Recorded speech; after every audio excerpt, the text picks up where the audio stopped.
A plan for 16 new urban rail stations could connect North and South Austin, but some Austinites are miffed as to why it will not include one popular destination just a couple of miles away. KXAN's Chris Sadeghi has more on the proposal that will be up for approval next week.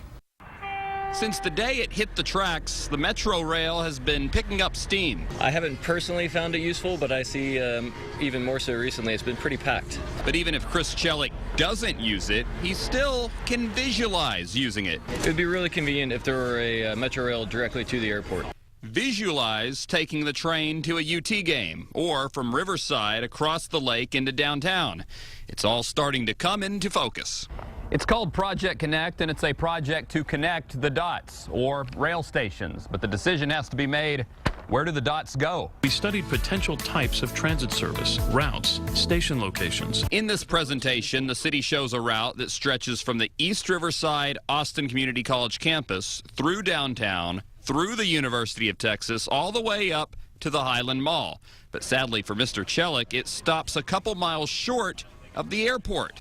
At a question and answer session Tuesday, Mayor Lee Leffingwell says it's a matter of dollars and riders. If you extended the line all the way to the airport right now, you would have a big increase in cost without much increase in ridership. Project Connect does include future possibilities that could one day connect the airport and other hot spots with the rail, but for now, they're not in the immediate or very artistic picture.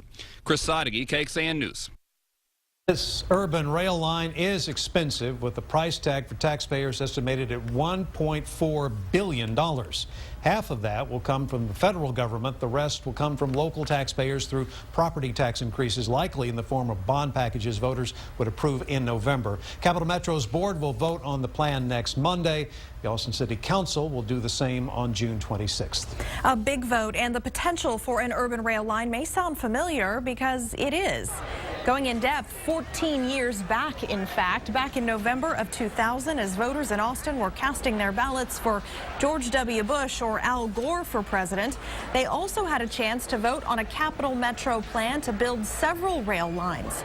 That rail project was estimated at about $2 billion, but would have bought 52 miles of rail, including our current red line and a green line. The current $1.5 billion plan will get us just 9.5 miles. By a margin of less than 1%, that referendum failed in 2000.